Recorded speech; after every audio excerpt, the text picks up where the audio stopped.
It's another day that God has blessed us to be alive and to know that we're one of His. We're thankful. We haven't done a lot of recordings lately. We did one a while back, and at the end of it, it cut off, and for some reason, and I didn't put it on. I may still put that one on. I can tell you that through the holiday seasons, it was my situation. I was down. I struggled from probably Thanksgiving on, and um,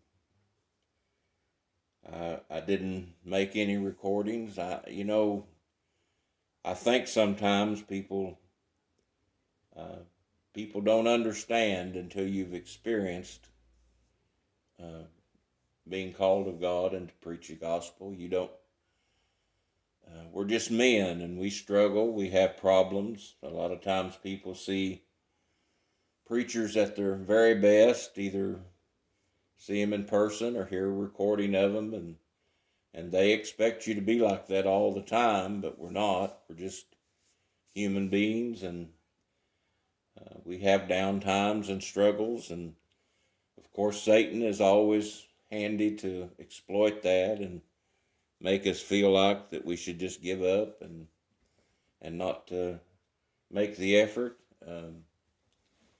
Today I got a message from some dear friends in Kentucky that I've known a long time, and she told me, said, when are you going to do some more recordings? For me and my dad like to hear you preach, and that touched me. That's not, I don't consider that a brag. It's an honor to know that God has used you at some point to touch someone else's life. Um, to be a blessing to people is all I've ever wanted to do. And since that day in 1979, when the Lord gave me salvation, I've wanted to share what that I have with the whole world. I want everyone to know. I'm I'm the type of person, I'm not greedy. I want everybody to have the joy that I've got in the Lord. And uh, you know we uh, we think a lot back on those times when we first come in and first started in the church, and the first time that I took the stand to preach was in 1985, and probably, if I mistake not, it was the odd in June, I believe, in 1985, at the end of June. And since that time, I wouldn't even want to guess a number of how many people that I've stood in front of and preached, or how many that's heard recordings and CDs that's went out, and the recordings that I make and put on YouTube. And we don't know, and it's not about garnering any name for us. We just want people to know about the Lord. We want them to have the same joy that we've got, to know the one that suffered and died so that we might live forever. I want everybody to go to heaven with me. I know not everybody will, but we're given a job to preach. The writer said to preach unto them whether they hear or whether they don't hear. We're supposed to preach the same, and I've tried to do that. I want people to think about where they stand. We get caught up in a lot of things. Yes, and we sometimes put things ahead. Yes, but I want you to understand, folks, that there'll never be, yes, a more important decision. Yes, that men and women will make, yes, in their life, yes, than the welfare of their soul.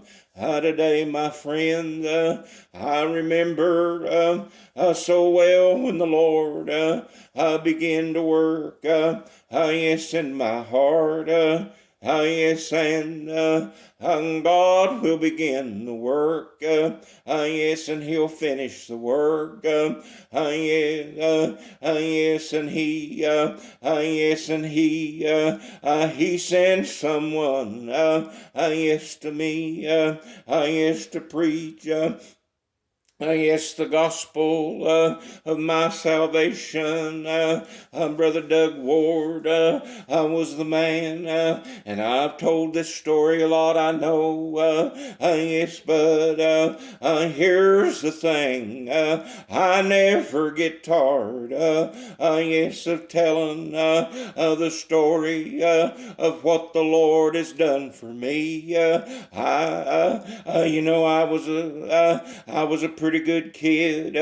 Yes, I never was one to get out and carouse around. Yes, or get in a lot of trouble. But I want you to know when that great light shined down on me, I was as guilty, yes, of the very word as the very worst sinner. As Paul said, I felt like I was the chief of sinners. Yes, and God made me to know, yes, if, yes, that I didn't make some changes, yes, that I couldn't go, yes, to heaven, yes, and that there was a hell. Hell is real today. People don't want to talk about that much. I know they want to make it like we're all going to go to heaven. Yes, but there are people who have died, yes, are dead and dead without any hope, a walking dead man that have turned away the mercy, yes, of the Lord. Oh, today, my friend, let me tell you something. Yes, if you yes, are hearing this, yes, and yes, and the Lord, yes, is speaking to your heart, you better treasure that. Think about it for a moment. Is the same God that hung. Yes, I always think of Brother Turner when this comes to mind. The same God that hung the moon and the stars. In their silvery sockets.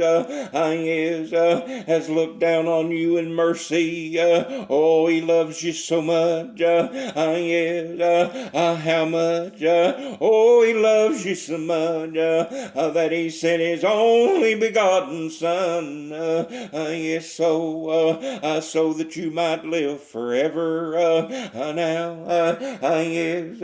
Yes, I believe in a journey. I believe in a travel, and how long that is, I believe, yes, it's up to you, yes, but I remember the time now, that God sent that man, yes, Brother Doug Ward, to preach to me. I remember him preaching about, how, yes, and he made it so clear, yes, my beloved, yes, appeared to me by night,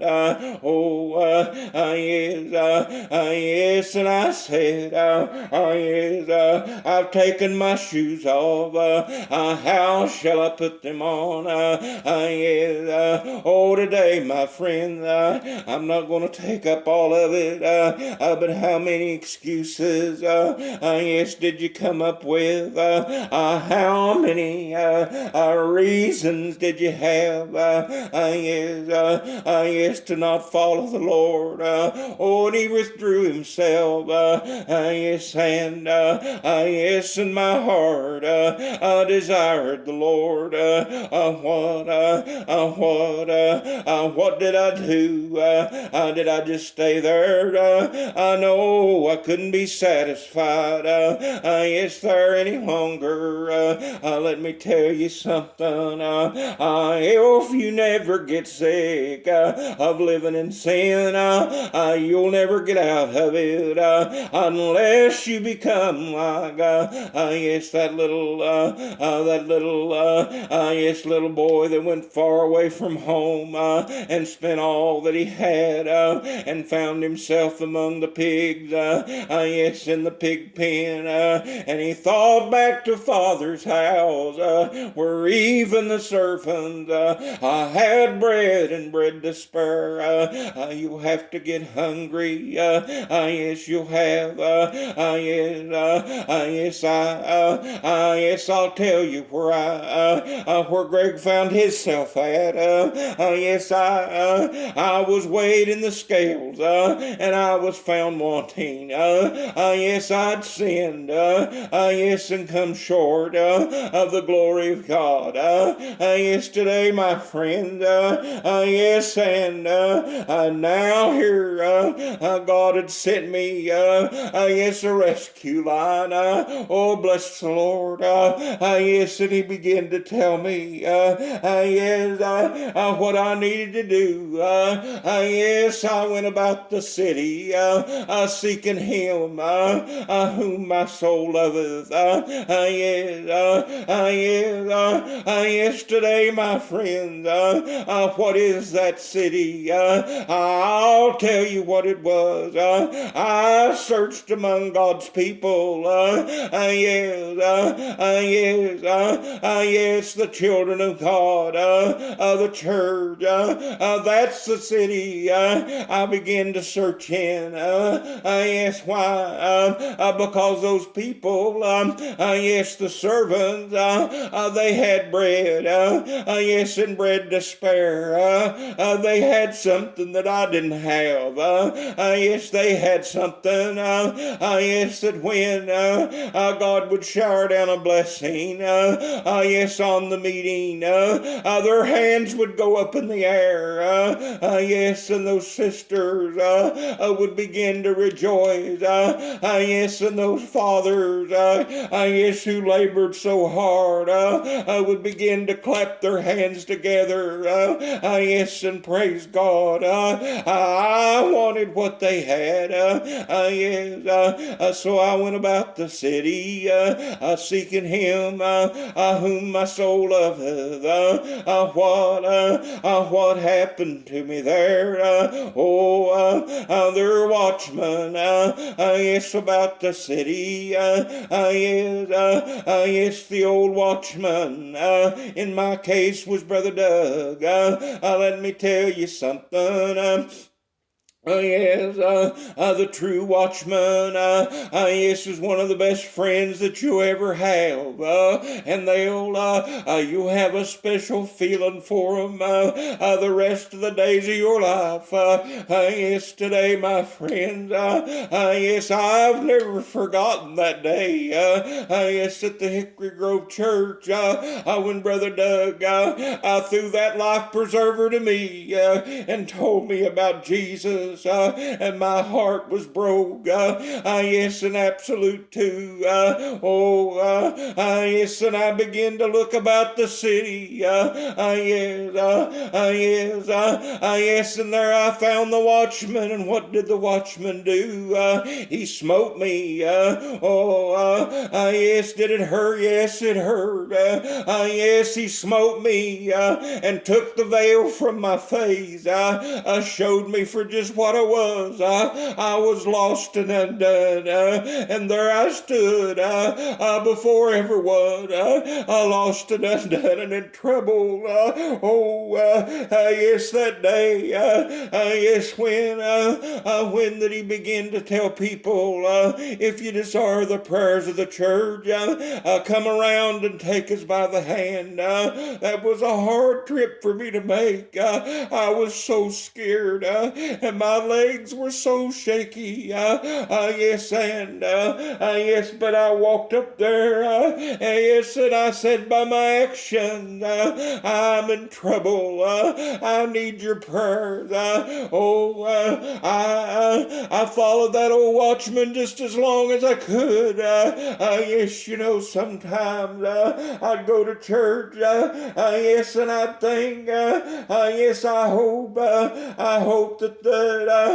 Brother Doug is there, yes, and he'd preach, and my heart, yes, would break in two, and my flesh would fight that, yes, and I'd leave, and my flesh would think, I hope I never see that man again. Today, my friends, the flesh will battle you. The flesh will cause you problems. Yes, that's the only place that Satan, yes, can work. But then I'd find myself yes, the next Sunday, making my way back out, hoping that God had sent the watchman, yes, one more time. But the watchman could only take me so far. Yes, it got down, yes, to where, yes, it was just me and the Lord. Yes, and I had to let go of the watchman.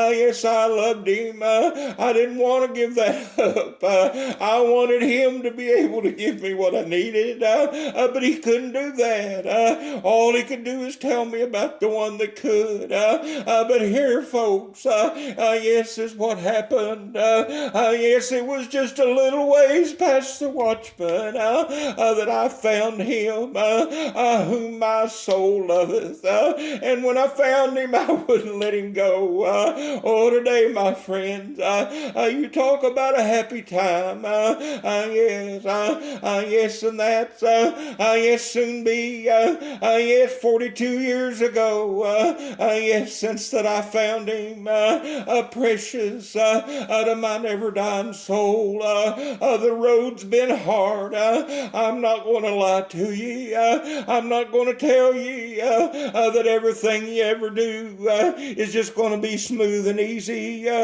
My road's been rockier than some, rockier than most. Yes, I would say, yes, but yes, I done what I knew to do, and I hung on to Jesus.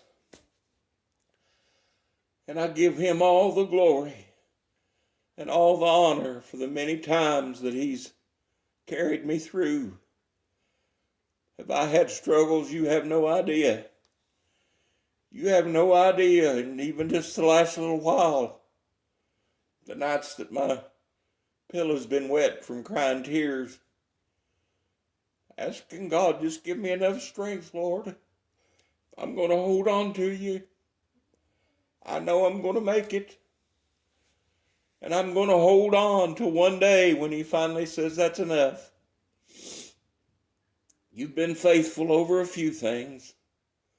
Now I'll make you ruler over many. I look forward to heaven. I love life.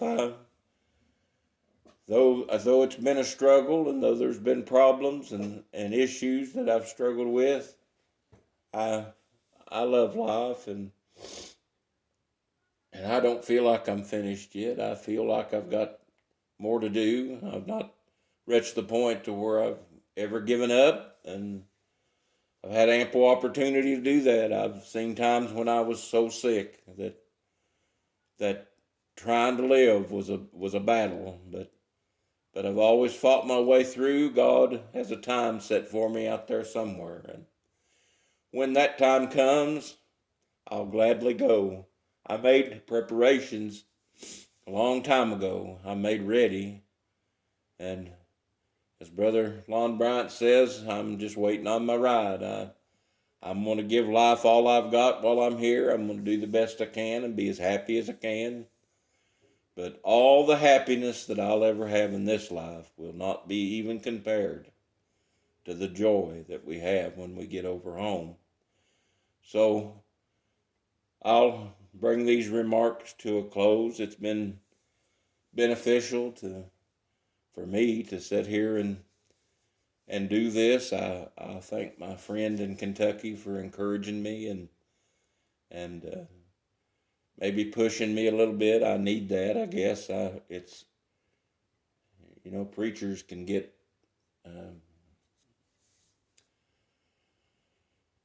preachers can get to where that they're not always willing to do what they ought to do. I can admit my faults, and we get ourselves talked out of it a lot. But I owe him everything, and I hope that down to my last breath will be for him. I love him, and I want everyone to know him. If you're by chance hearing this and you've never made ready and you don't have salvation and you don't know that heaven is your home, I urge you with all that I've got in me, all the other decisions you might have to make will never amount to how important this decision is. I've made good decisions. I've made bad decisions. I've made some really bad decisions. But of all the choices that I've ever made, this choice that I made to serve God was the greatest. Has brought me more benefit than any other decision I've ever made. And I'm determined to follow Jesus to the end. If it gets down to just me and him, I want to serve him. I get discouraged sometimes. I pray. I try to pray every day. I pray throughout the day. Folks, prayer is a great gift, and I wonder sometimes when I see people on Facebook that says I need your prayers, and people write praying, praying, praying. And I wonder how many of them actually do. How many actually stop and pray. I've got to where if I see a request for someone that's sick or a problem of some kind, I stop right then. I put my hand right on the phone and I say, God, please remember this person. Please remember their need. They've asked for prayer and I want to do what they've asked of me. And somebody may say, well, that's odd or different, and that's okay. I don't think there's much could be said about me anymore that hasn't been said at some point. So I don't worry too much about that. What I'm trying to do is please the Lord, because someday I want to hear him say, welcome, well done, thou good and faithful servant. And I'm looking forward to that. To all of you, we are living in a tumultuous, troubled time. And I have prayed for our nation. I've prayed my heart out for several months now about our country, and I will continue to do that. I'm not happy about everything and all, but I urge people everywhere to pray and to seek God and we're instructed, folks, and this may bother some folks, but we're instructed to pray for those that are in authority, and we may not like how things are.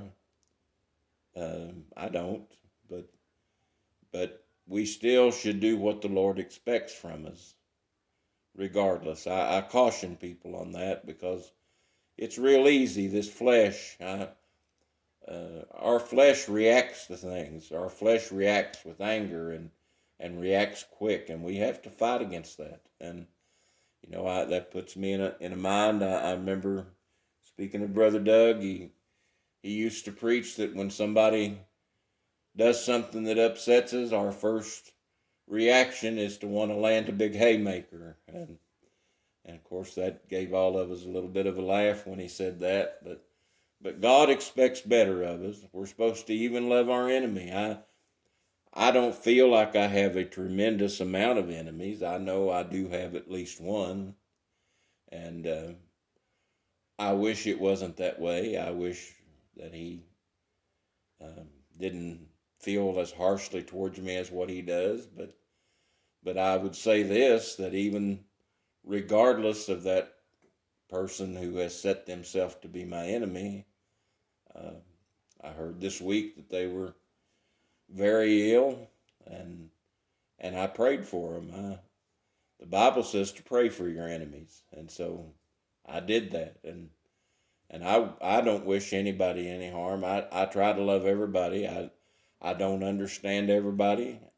I get aggravated at people, but I'm not by nature. I'm not an argumentative person. I never have been, and matter of fact, I'm probably too much the opposite. Most people tell me I don't stand up for myself enough, but uh, but that's all right. The Lord taught me to turn the other cheek, and I believe He expects more of His children. So, to all of you that might hear this, I would ask you to remember me when you pray, and you would be surprised throughout the course of the day how many of you cross my mind, and I think of you and I pray for you, and though the road here may get a little rough sometimes, we're headed towards a far better world than this. I remember Brother Jerry Mans one time telling about him and his wife leaving a nursing home that they visited someone in, and he made the comment to her, said, if there's not a better world than this, we're in trouble. But there is a better world than this. There's a country called heaven, and I'm headed there. Don't know how long it'll be before I get there, but I know one thing, it will be joy, joy, joy. So may God bless each and every one of you. May God bless each and every need. May God comfort the brokenhearted. May God comfort you that have lost family members. May God help you through your troubles and your trials and your sicknesses. And I just want everybody to understand that every answer to all of man's problems was answered that day on that cross when Jesus was crucified for us. May God bless you.